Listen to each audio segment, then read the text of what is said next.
ገጽ 359 ምዕራፍ 15 ዊንጌት ቻኦ። ጀነራል ዊንጌት ትምህርት ቤት ከገባንበት ጊዜ አንስቶ ባለፍንባቸው የክፍል ደረጃዎች ሁሉ በተለያዩ መንገዶችና ዘዴዎች በቀጥታም ይሁን በተዘዋዋሪ ይተላለፍልን የነበረው መልእክት የሁለተኛ ደረጃ ውጤታችን የቀጣዩ ህይወታችን ቁልፍ መሆኑ ነው።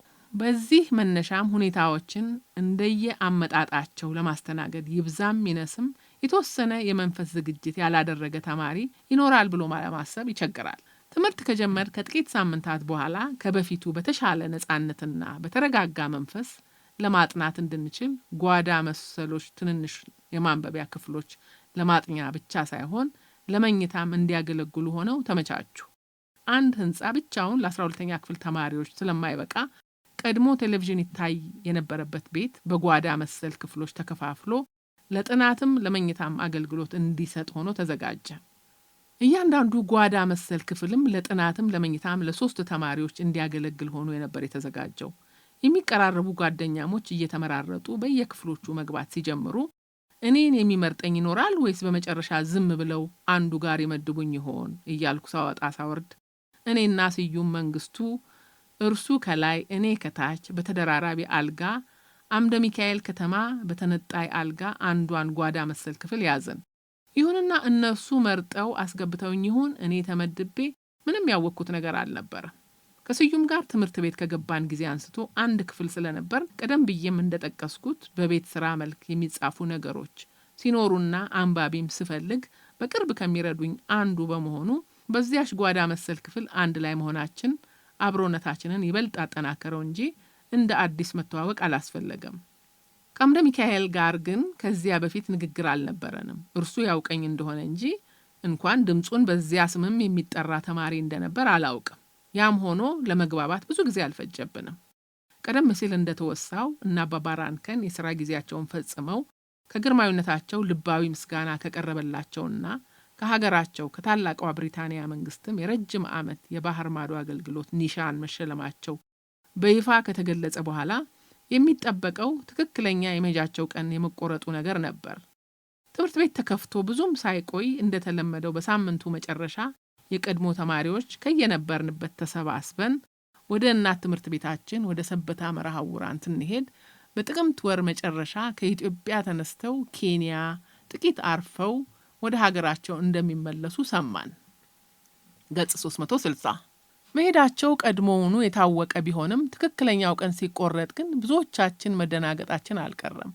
ያንንም ተከትሎ መምህራንና ሰራተኞች በአንድ በኩል፣ እኛ ተማሪዎች በሌላ በኩል የመሸኛ ዝግጅቶች በማቀናበሩ ስራ ተጠመድን። ተሰናባቾቹ ወደ ሀገራቸው ሊመለሱ 2 ሳምንት ሲቀራቸው መምህራን ሰራተኞች ያዘጋጁት የመሸኛ ፕሮግራም በትምህርት ቤቱ አዳራሽ ተካሄደ። ዝግጅቱም ንግግሮች፣ የጣፋጭ ምግቦችና ለስላሳ መጠጥ ግብዣ ያካተተ ሲሆን በዕለቱ በፕሮግራሙ ተገኝተው ንግግር ያደረጉትና የመታሰቢያ ስጦታ ለተሰናባቾቹ ያበረከቱት የክብር እንግዳው አቶ አበበ ከበደ የቀዳማዊ ኃይለ ሥላሴ በጎ አድራጎት ድርጅት ዋና አስተዳዳሪ ነበሩ። እኔም ዝግጅቱን ለማድመቅ በአዘጋጆቹ በተጠየቅኩት መሰረት በየዝግጅቶቹ ጣልቃ በፒያኖ ለስላሳ ሙዚቃዎች በመጫወት ተሳተፉ። ይሁንና የለስላሳ መጠጥና የጣፋጭ ምግቦችን ግብዣ ለመቀበል ፈቃደኛ አልነበርኩም። ያንንም ያደረግኩት የዝግጅታቸው አካል አለመሆኔን በግልጽ ለማሳወቅ ነበር። በሳምንቱ የመሸኛ ዝግጅት የማቅረቡ ተራ የኛ የተማሪዎች ሆነ።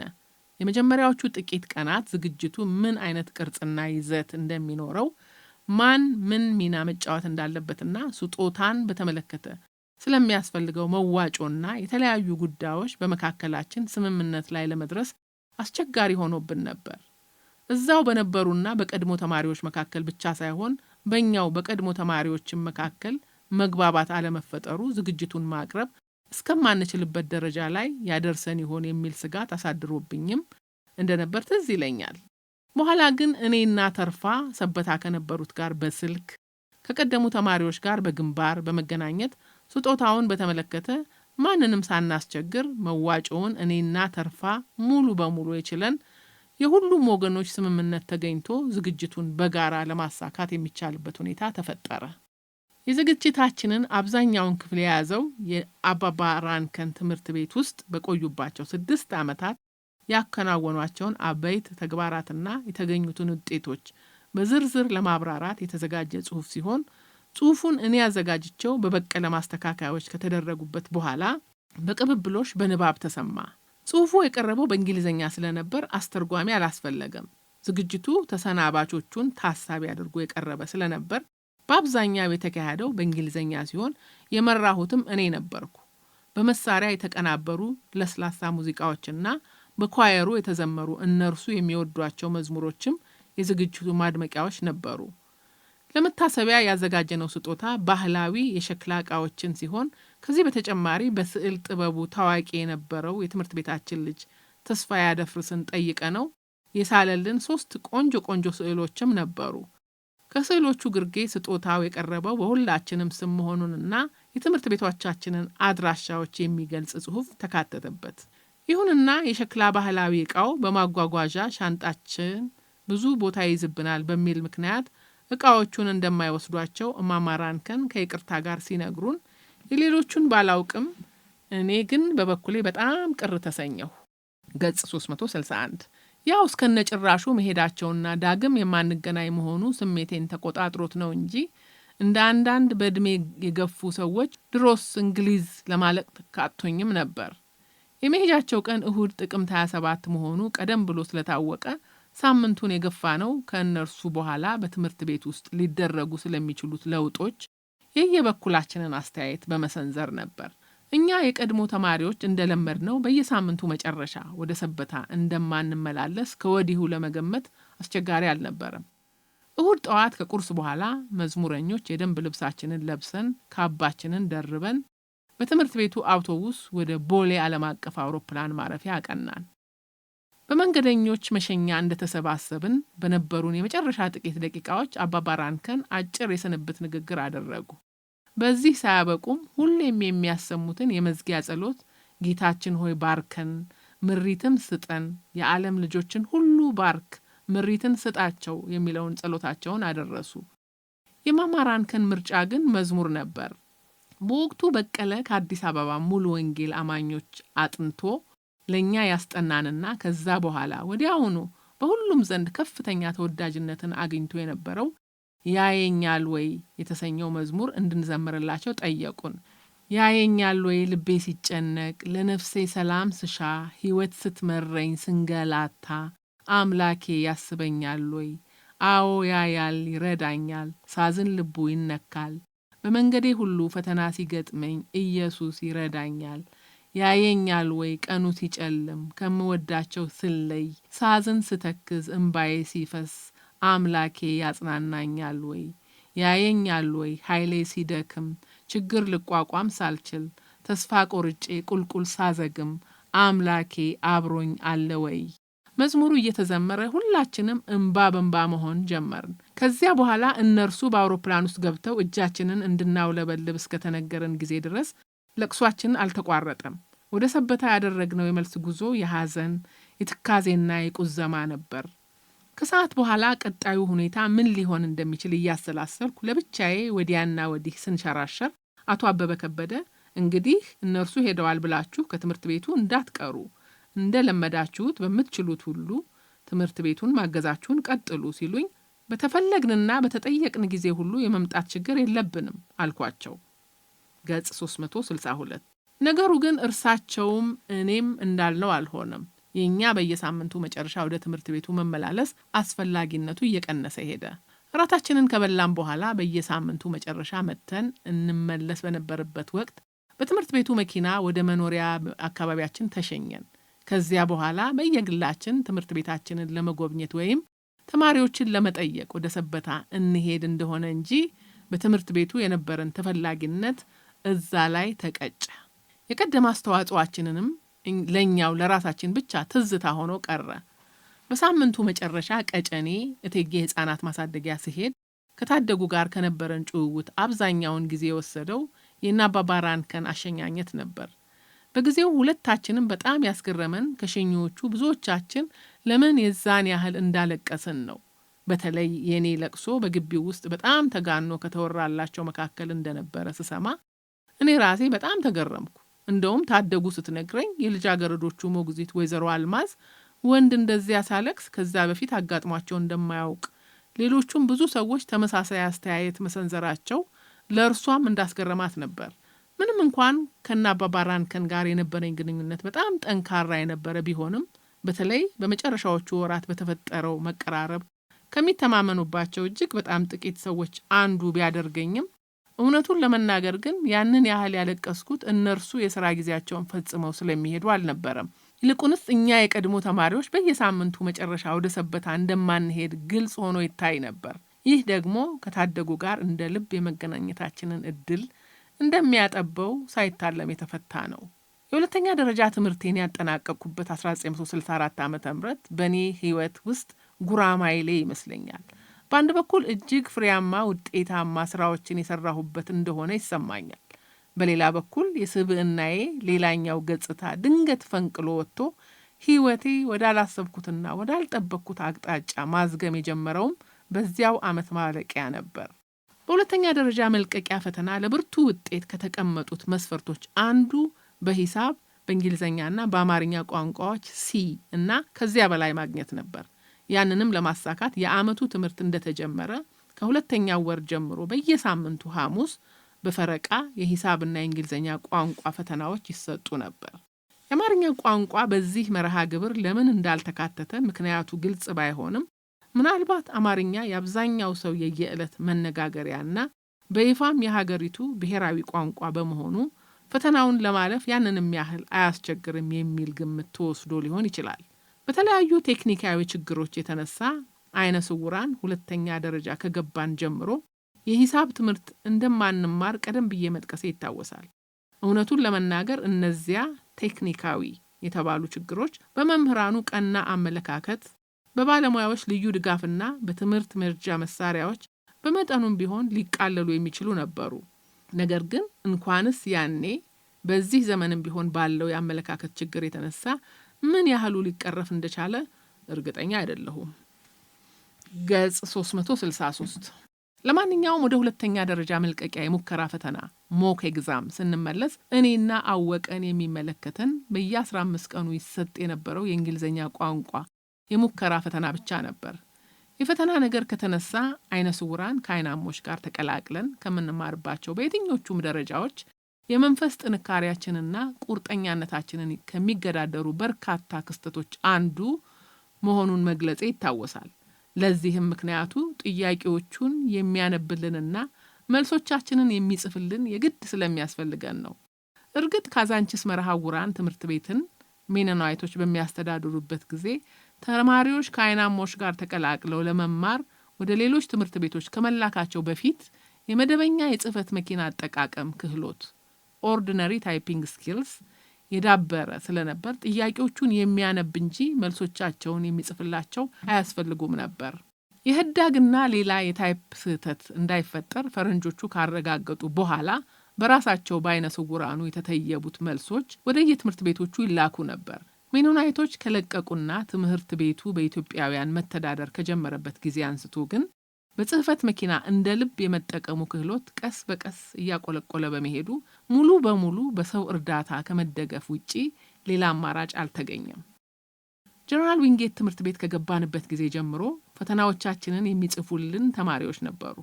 11ኛ ክፍል እስክንደርስ ድረስ ፈተናዎቻችንን ለመስራት የሚያግዙን ፈቃደኛ ተማሪዎችን በማቅረብና ለእያንዳንዳችንም ምቹ ቦታ በማዘጋጀት ረገድ ችግር አላጋጠመንም። ያም የሆነው የትምህርት ቤቱ ቤተ መጻሕፍት ኃላፊ ጋሽ ስምዖን ተክለ ሃይማኖት ሙሉ ኃላፊነቱን ወስዶ ሁኔታዎችን ስለሚያመቻችልን ነበር። ጋሽ ስምዖን ትምህርት ቤቱን ለቆ በአንዲት ህንዳዊት ሲተካ ግን የእኛን የአይነ ስውራኑን የፈተና ልዩ ሁኔታ የማመቻቸቱ ተግባርና ኃላፊነት ባለቤት አጣ። ቀድሞውንም ጋሽ ስምዖን ኃላፊነቱን ወስዶ የነበረው በቅን ፍላጎትና በፍጹም ፈቃደኛነት ለመተባበር እንጂ ሙያው የሚጠይቀው ሆኖ አልነበረም። ያን በጎ ፈቃደኛነትና መልካም ትብብር ደግሞ ጋሽ ስምዖንን ከተካችው ሴት ማግኘት አልተቻለም። መቼም አንድ ጊዜ ትምህርት ቤቱ በመደበኛ ተማሪነት ተቀብሎናልና ፈተና መውሰድ የራሱ የትምህርቱ አካል በመሆኑ ምክትል ርዕሰ መምህሩ ሚስተር ዊልስ ሙሉ ኃላፊነቱን ወስደው ፈተናዎችን መውሰዳችንን ቀጠልን። ነገር ግን ምክትል ርዕሰ መምህሩ ከነበረባቸው የሥራ ብዛት አኳያ ከአይናማዎች የክፍል ጓደኞቻችን እኩል በተመሳሳይ ሰዓት ፈተናውን ለማካሄድ ሲሞከር አልፎ አልፎ መጠነኛ ችግሮች ከማጋጠማቸው በስተቀር ፈቃደኛ ተማሪዎችም ሆነ ምቹ ቦታ በማጣት ፈተናችን እስኪስተጓጎል የሚያደርስ አጋጣሚ አልተፈጠረም። እንደውም በየሳምንቱ ሐሙስ የ11ኛ ክፍል ተማሪዎች ከሰዓት በኋላ ለዋና ዋና የአካል ብቃት እንቅስቃሴ ከትምህርት ቤቱ ውጭ ስለሚሄዱ የተወሰኑ አካል ጉዳተኞች አብረውን እየሆኑ ማገዙን ተያያዙት። በነገራችን ላይ በትምህርት ቤቱ የዕለት ከዕለት የሥራ እንቅስቃሴ ውስጥ ምክትል ርዕሰ መምህሩን ሚስተር ዊልክስን የማይመለከት አንዳችም ነገር የነበረ አይመስለኝም። ሌላው ቀርቶ እኛ የ11ኛ ክፍል ስንገባ አዲሱ ርዕሰ መምህር ሚስተር ቡሎክ ስራ እንደጀመሩ በአባትነት መንፈስ ያደረጓቸው ተግባራት ተማሪዎቹን ሲያስከፋ መሃል የገቡት ሚስተር ዊልክስ ነበሩ። ገጽ 364 በሚስተር ቡሎክና በተማሪዎች መካከል ተፈጥሮ የነበረው አለመግባባት እልባት ካገኘ በኋላ ርዕሰ መምህሩ ትኩረታቸውን በአስተዳደርና ፋይናንሱ ላይ አደረጉ። በዚህም በቅርብ እንዲረዷቸው በሙያው ልምድ የነበራቸው በጡረታ የተገለሉት ሜጀር ጀነራል ከእንግሊዝ መንግስት ስለተመደቡላቸው በአጭር ጊዜ ውስጥ መሰረታዊ የሚባሉ ለውጦችን ለማድረግ ቻሉ። ለዚህ ለውጡ አንዱ አብነት የሚሆነው ለ12ኛ ክፍል ተማሪዎች የተለየ የማጥኛና የመኝታ ቦታ መዘጋጀቱ ነበር። ሌላው ሚስተር ቡሎክ በጣም ውጤታማ የሆኑበት የሥራ መስክ የትምህርት ቤቱ የድራማ ክበብ ነው። ባለፈው ምዕራፍ እንደተጠቀሰው በቀደመው ዓመት የዊሊያም ሼክስፒር 12th ናይት 12ኛው ሌሊት ድራማ በተመልካች ዘንድ አድናቆትን ባተረፈ መልኩ ከተተወነ በኋላ በቀጣዩ ዓመት ስዌኒ ቶድ ዘ ባርበር የተሰኘው ሙዚቃዊ ድራማ በሚስተር ቡሎክ በራሳቸው ልዩ የመድረክ ቅንብር ልምምዱ ተጀመረ። ድራማው ሙዚቃዊ እንደመሆኑ ከንግግሮቹና ከመነባነቦቹ በተጨማሪ በየገጸ ባህሪያቱ የሚዘሙ የተለያዩ ዘፈኖች ነበሩ። እነዚያ ዘፈኖችም በፒያኖ የሚታጀቡ ሲሆኑ ለመጀመሪያዎቹ ጥቂት ሳምንታት በፒያኖ የሚያጅቧቸው ራሳቸው ሚስተር ቡሎክ ነበሩ። ይሁንና በሙዚቃዊ ድራማ መሪ ተዋናይ የነበረው መሐመድ አልሀቢብ ምን እንዳሳሰበው እንጃ ፒያኖውን አብዱቄ ቢጫወትስ የሚል ሐሳብ አቀረበ። መሐመድ አልሀቢብ በችሎታዬ ስለሚተማመንና የቅርብ ጓደኛዬም በመሆኑ ያ ችሎታዬ ተደብቆ እንዳይቀር መፈለጉ ግልጽ ነበር። በእኔ በኩል ግን ከእርሱ ከመጣ ልሞክረው ብዬ እንጂ በምንም ነገር እርግጠኛ አልነበርኩም። ሚስተር ቡሎክ ፒያኖ እንደሚጫወት ቀደም ብለው ቢያውቁም ቅንብራቸው የተወሳሰበና ረዘም ያለ ሙዚቃዊ ተውኔትን በጆሮ በመስማት ብቻ አጥንቼ ቅደም ተከተሉን ሳላዛባ መጫወት ይሁንልኝ አይሁንልኝ የሚተማመኑበት ምንም ዋስትና ስላልነበር ለውሳኔ አልቸኮሉም። ብቻ ከላይ እንደጠቀስኩት ሐሳቡ የቀረበው በመሐመድ አልሀቢብ በመሆኑና የተወሰኑ ተማሪዎቹም ጉዳዩን በመደገፋቸው ቢሞክርስ የሚል ሐሳብ ሳይመጣላቸው አልቀረም። ስለሆነም ዜማዎቹን ሚስተር ቡሎክ ሲጫወቷቸው በመስማት መለማመድ ጀመርኩ። ከዚያም በየቀኑ የተወሰኑትን በማጥናት በአጭር ጊዜ በተውኔቱ የተካተቱትን ዜማዎች በሙሉ ለመጫወት ቻልኩ። ቅንብሩ እጅግ በጣም ከተወሳሰበው ከአንዱ ዜማ በቀር ሁሉንም ያለ ችግር በስርዓት መጫወቴ ሚስተር ቡሎክንም ጭምር ያስገረመ መሆኑ የሚያጠያይቅ አልነበረም። ያቺ ያስቸገረችኝ አንድ ዜማ የተለየ ትኩረት ትሻ ስለነበር የሚስተር ቡሎክ የቅርብ ተባባሪ ከነበሩት አንዷ ሚስስ ሮበርትሰን የእንግሊዝኛ መምህራችን የሚስተር ሮበርትሰን ባለቤት እኔን ለማስጠናት ፈቃደኛ ሆነች። ሚስስ ሮበርትሰን እርሷም የእንግሊዝኛ መምህር ስትሆን የሙዚቃ ክበብ አስተባባሪም ነበረች። ድምፀ መልካም ከመሆኗ በተጨማሪ ጊታር የመጫወት ችሎታዋም እጅግ በጣም ከፍተኛ ነበር። ገጽ 365 ዜማው የሚታጀብበት የፒያኖ ቅንብር እጅግ በጣም ውስብስብ ከመሆኑ የተነሳ እንደ ሌሎቹ ዜማዎች ወዲያው ሰምቼ ወዲያው የምጫወተው አይነት ስላልነበር ሚስስ ሮበርትሰን ከራሱ ከመጽሐፉ ኖታውን እያነበበች ቀስ በቀስ ማስጠናት ጀመረች። በዚህም እስከ ሌሊቱ 5 እና 6 ሰዓት ድረስ እዚያው መሰብሰቢያ አዳራሽ ብቻችንን የምናመሽባቸው ጊዜያት ነበሩ። የሁለታችንንም የሙዚቃ ስሜት ምጥቀትና ጥልቀት በቅጡ እየተረዳን በሄድን መጠን ይበልጥ መቀራረባችን ባልከፋ ነበር። የሽቶዋ ኃያልነት ግን ወደ ፈተና አታግባኝ እያልኩ በተደጋጋሚ ለመጸለይ በቂ ምክንያት ሆኖኝ ነበር ብል ንግግር ለማሳመር የተጠቀምኩበት አባባል አይደለም። መቼም ከልጅነቴ ጀምሮ ለሽቶ የነበረኝ ፍቅር ስለ ባለ ሽቶዋ በተደጋጋሚ ባወሳሁባቸው አጋጣሚዎች በሚገባ የተብራራ ይመስለኛል። የሚስስ ሮበርትሰን የሽቶ ኃያልነት የተለየ ያደረገው ስሜትን እየተፈታተነ የሚያውድ መዓዛ እንጂ አጣጥመው የሚረኩበት ረክተውበትም ትርጉም ላለው ላቅ ላለ ነገር እቅድ ሊነድፉ የማይችሉበት ከመሆኑ ላይ ነው።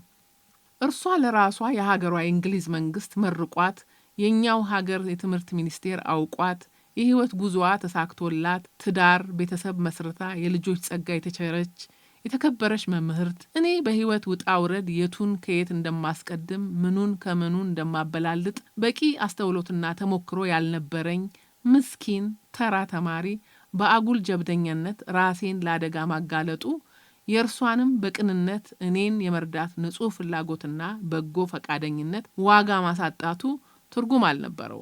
እንዲያ ባለ ሁኔታ እኔ አቅሌን በማፈንና ስሜቴን በመጨቆን ራሴን ተቆጣጥሬ እርሷም የነበርኩበት አጣብቂኝ ገብቷትም ይሁን ሳይገባት ምንም እንዳልተፈጠረ በሙሉ ሚያዊ የመግባባት መንፈስ አስቸግሮኝ የነበረውን ዜማ አጥንቼ ሚስተር ቡሎክ ይፈልጉት በነበረው የጥራት ደረጃ በፒያኖ ለማጀብ ቻልኩ። በሙዚቃዊ ተውኔቱ ከኔ ከፒያኖ ተጫዋቹና ከተዋናያኑ በተጨማሪ ቀደም ብሎ በራሳቸው በሚስተር ቡሎክ በተዘጋጀው ቅንብር መሰረት የመብራቱን ስራ የሚያካሂዱና ፕሮምፔተርስ የሚል ስያሜ የተሰጣቸው ለኔና ለተዋናያኑ ድጋፍ የሚሰጡ ባለሙያዎች ነበሩ። የኔ ፕሮምፔተር ነጋ ሰጣርገው የተባለ የጎንደር ልጅ ሲሆን ራሳቸው ሚስተር ቡሎክ ደግሞ የመሪ ተዋናዩ የመሐመድ አልሐቢብ ፕሮምፕተር ነበሩ። የትምህርቱ ፕሮግራም ሳይስተጓጎል ከትምህርት ሰዓት ውጪ ብቻ ለተወሰነ ጊዜ በቂ ልምምድ ከተደረገ በኋላ በመጀመሪያ ለትምህርት ቤቱ ማህበረሰብ ከዚያ በኋላ ለተጋባዥ እንግዶች ሙዚቃዊ ተውኔት ታየ። እንደማስታውሰው በመድረክ ዝግጅቱና በተዋናያኑ ያከናወን ችሎታ በታዳሚያን ዘንድ ያገኘው ተቀባይነትና የተቸረው አድናቆት ከፍተኛ ነበር። የመብራቶቹ ወጪ በሙሉ የተሸፈነው በሚስተር ቡሎክ ሲሆን ያንንም ለትምህርት ቤቱ በስጦታ ማበርከታቸው ለሙያው ለነበራቸው አክብሮት ማሳያ ይመስላል። ይህ መድረክ ለኔ በግሌ ከዚያ በፊት የማውቃቸውን የአማርኛ ዘፈኖችና መንፈሳዊ መዝሙሮች በመጫወት ብቻ ሳልወሰን ማናቸውንም አዳዲስ ዜማዎች ወዲያውኑ አጥንቼ መጫወት እንደምችል ለማሳየት ጥሩ አጋጣሚ የፈጠረልኝ ነበር። ስለ ችሎታዬ በመስማትም ሆነ ስጫወት በማየት በሩቅ ያደንቁኝ የነበሩ በቅርብ እንዲያውቁኝ ከማስቻሉ በተጨማሪ እንደ ሚስተር ሚስስ ሮበርትሰን ሚስተር ብሎክ ያሉትን አድናቆታቸው እንዲጨምር ለኔም የተለየ ግምት እንዲያድርባቸው ተጨማሪ ምክንያት ሆኗቸዋል። ገጽ 366 እንደማስታውሰው 12ኛ ክፍል እስክንደርስ ድረስ የእንግሊዝኛ ቋንቋ መምህራን የትምህርት አሰጣጥ ከአንድ የተወሰነ መማሪያ መጽሐፍ ጋር የተቆራኘ አልነበረም። እያንዳንዱ መምህር ተማሪዎቹ በቋንቋው ብቃት ረገድ ተገቢው ደረጃ ላይ እንዲደርሱና መስፈርቶቹንም እንዲያሟሉ ራሱ በተለመው ስልት መሄድ ይቀናው ነበር። 12ኛ ክፍል ላይ ግን አብዛኞቹ የእንግሊዝኛ ቋንቋ የትምህርት ክፍለ ጊዜዎች የሚሸፈኑት የመደበኛውን መማሪያ መጽሐፍ ኮሌጅ እንግሊሽ መልመጃዎች በክፍል ውስጥ በመስራትና የቤት ስራዎችንም በማረም ነበር። ቀደም ሲል በተደጋጋሚ እንዳወሳሁት በዛን ጊዜ ውጭ ሀገር የአገልግሎት ጊዜያቸው አብቅቶ ወደ ሀገራችን ከሚላኩ የብሬል መጽሐፍትና መጽሔቶች በቀር ለመማሪያም ይሁን ለማጣቀሻ የሚሆኑ የብሬል መጽሐፍት ስላልነበሩ በተከታታይ የሚሰጡትን መልመጃዎች ለመስራት የምንችልበት ሁኔታ አልነበረም። በመሆኑም በማዳመጥና እድሉ ሲገኝ ጥያቄዎች በመጠየቅና በመመለስ ነበር ትምህርታችንን የምንከታተለው። በጊዜው እንደ ታሪክ፣ ጂኦግራፊና ባዮሎጂን የመሳሰሉ የትምህርት አይነቶችን የጓደኞቻችንን ትብብር እየጠየቅን ከሰሌዳ ላይ እናጽፍ የነበረ ሲሆን በቃል የሚሰጡ ገለጻዎችንን በስሌትና ስታይልስ ለመያዝ መታገላችን ግድ ነበር። ይህም ሆኖ ግን ከመምህራን ጋር መልካም ግንኙነት መፍጠራችን አልቀረም። አብነት የሚሆኑት የእንግሊዝኛ መምህራችን ሚስተር ሮበርትሰን ይመስሉኛል። ሚስተር ሮበርትሰን ከክፍል ተሳትፎዬና ከሙዚቃ ተሰጥኦዬ ባለፈ በክርክር ክበብ ውስጥ በነበረኝ ተሳትፎም ልዩ ክብር ነበራቸው። ቀደም ሲል እንዳወሳሁት በትምህርት ቤቱ በቆየሁባቸው ዓመታት እኖርበት የነበረበት መኝታ ቤት የሎው ሃውስ በክርክር ሻምፒዮንነቱን እንደያዘ ነበር። ለዚያም የኔ አስተዋጽኦ ከፍተኛ እንደነበር በብዙዎች ይታመናል። ምንጊዜም የክርክር ክበብ አስተባባሪ የእንግሊዝኛ ቋንቋ መምህር እንደመሆኑ መጠን ሚስተር ሮበርትሰንም በዚያ ኃላፊነቱ የክርክር ክበቡን በፕሬዝዳንትነት እንድመራ ሾመኝ። ሹመቱ ስራና ስልጣን ሳይኖረው እንዲሁ ለክብር ብቻ ቢሆንም በዘርፉ ላደረግኩት ተሳትፎዬ ግን እንደዚያ ባለ ሁኔታ እውቅና ማግኘቴ ለኔ ከፍተኛ እርካታ መስጠቱ አይካድም። በተለይ ክርክሩ በእንግሊዝኛ ቋንቋ የሚካሄድ እንደመሆኑ ለእንዲህ ያለው ክብር መብቃትም በቋንቋ በኩል ያለን በራስ መተማመን ማሳደጉ አያጠራጥርም። ዊንጌት ትምህርት ቤት የገባን ዕለት የሰበታ መርሃውራን ዳይሬክተር ለዊንጌት ትምህርት ቤት ርዕሰ መምህር ሚስተር ኪንግ ሲያስረክቡን እኔና ተርፋ አንድ መኝታ ቤት እንድንመደብ ባሳሰቡት መሰረት አወቀን ጨምሮ ሶስታችንም አንድ መኝታ ቤት ማለትም የሎው ሃውስ መመደባችን አስደስቶኝ ነበር። ኋላ ግን በአመታዊ የአትሌቲክስ ውድድር መኝታ ቤታችንን ወክለን ለመሳተፍ አለመቻላችን ምናልባት ብንሰበጣጠር ይሻል ነበር የሚል ጥያቄ ፈጥሮብን ነበር። ለዛም ዋነኛ ምክንያቱ በውድድሮቹ የሎው ሃውስ ጥሩ ደረጃ ላይ አለመሆኑ ነበር። 12ኛ ክፍል ስንደርስ ግን ከዛ በፊት አጋጥሞ በማያውቅ ሁኔታ መኝታ ቤቱን ወክለው የተወዳደሩ ልጆች ያልተጠበቀ ውጤት አስመዘገቡ። ገጽ 367 ያንንም ምክንያት በማድረግ በመኝታ ቤቱ ኃላፊዎች፣ መምህራንና የተማሪዎች አለቆች ፕሪፌክቶች አስተባባሪነት የጣፋጭ ምግቦችና የለስላሳ መጠጦች ግብዣ ሲደረግ እኔ በክብር እንግድነት ተጠራሁ። ምንም እንኳን አዳሬ ለ12ኛ ክፍል ተማሪዎች በተዘጋጀው መኝታ ቤት ቢሆንም ከትምህርት በኋላ የነበረኝን አብዛኛውን ጊዜን የማሳልፈው ከተርፋ ጋር እዚያው የሎው ሃውስ ነበር። በግብዣው ላይ እንድገኝ ጥሪ ሲደረግልኝ አዳሬ ሌላ ቦታ ቢሆንም ያው በየሎው ሃውስ አባልነቴ መስሎኝ ነበር እንጂ ሌላ ምክንያት ይኖራል ብዬ ጨርሶ አልገመትኩም ነበር። ይሁንና በግብዣው መሃል ላይ የአለቆች ፕሪፌክቶች ተወካይ ግብዣውን ለማድረግ ያስፈለገው በአትሌቲክስ ውድድር ጥሩ ውጤት ያስገኙትን ለማመስገን ሆኖ እግረ መንገዱንም በተለያዩ መስኮች ለመኝታ ቤቱ አስተዋጽኦ ላደረጉትም እውቅና ለመስጠት መሆኑን አስረድቶ እውቅና ሊሰጣቸው ከሚገቡ አንዱ እኔ እንደሆንኩ ሲናገር ቤቱ በጭብጨባ አስተጋባ።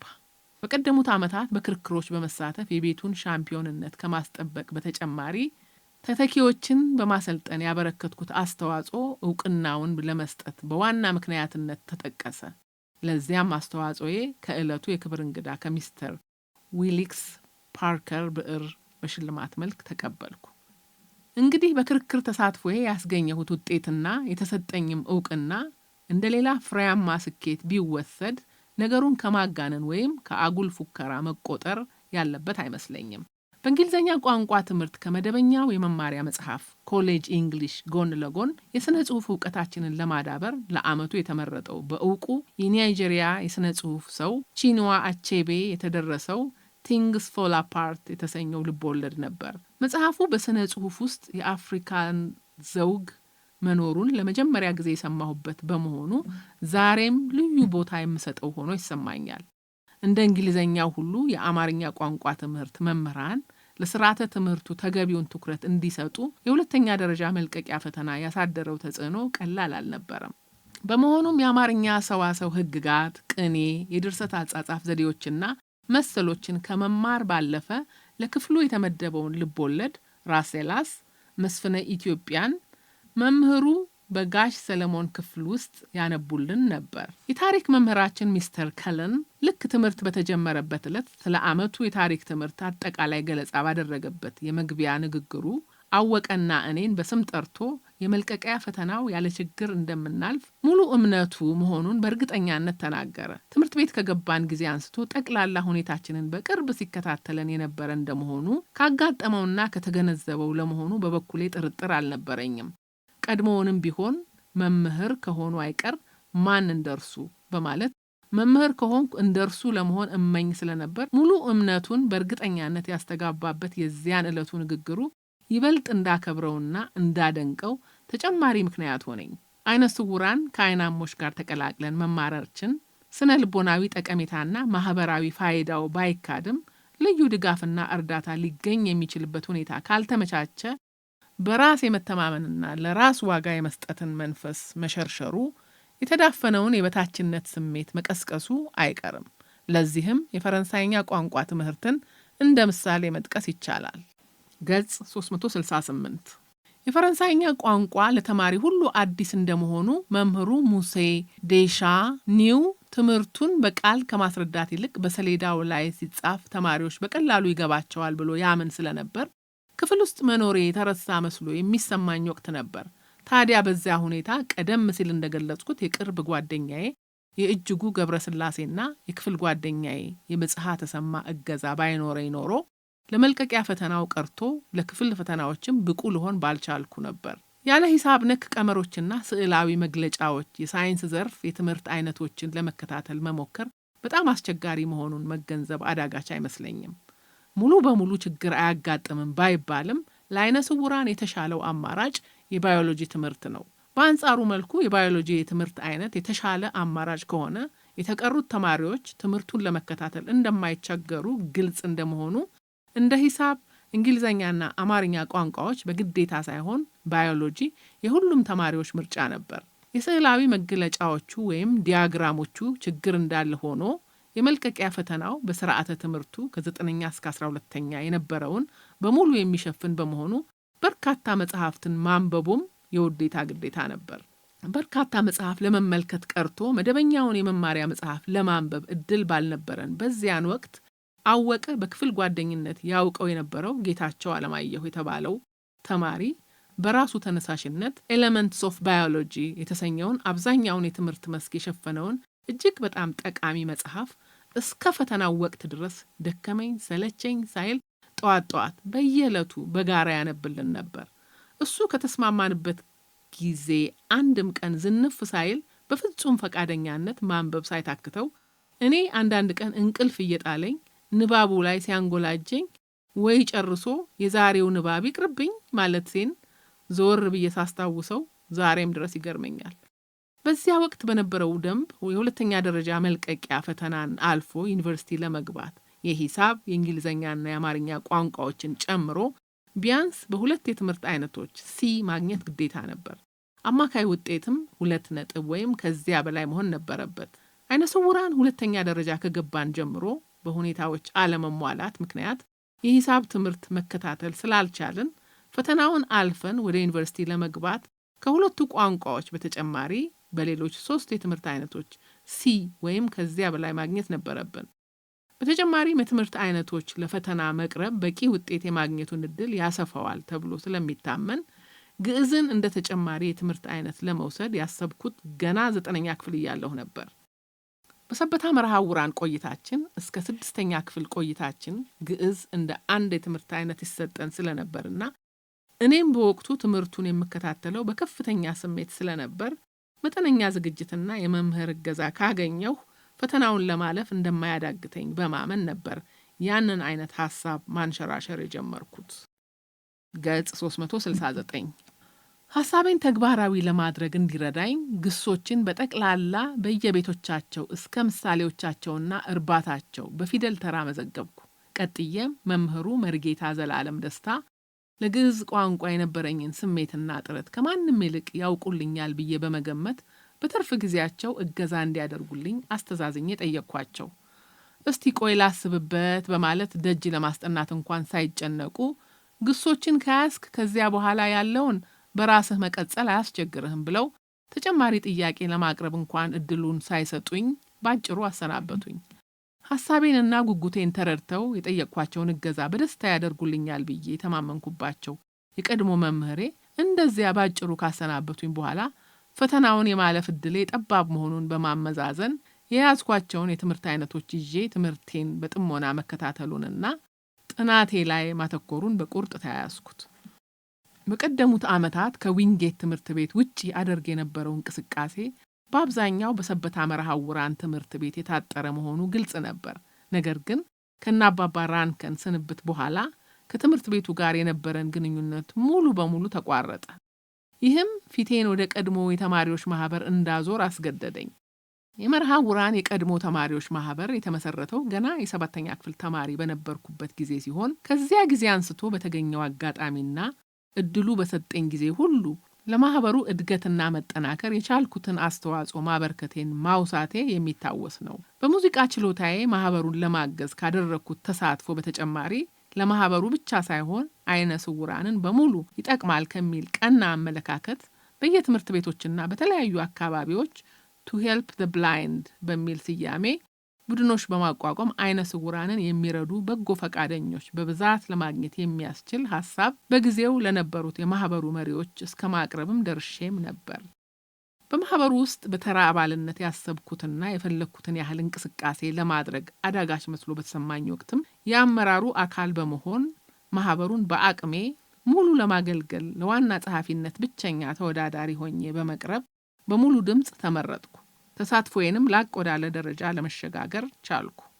እንደ ዕድል ሆኖ በፕሬዝዳንትነት የተመረጠው በቀለ ኃይለ ሥላሴ ሲሆን በተለይ በመጀመሪያው የሥራ ዘመን በነበሩት ዓመታት አባሎቻችንን በማስተባበር በርካታ ቁም ነገሮችን አከናወንን።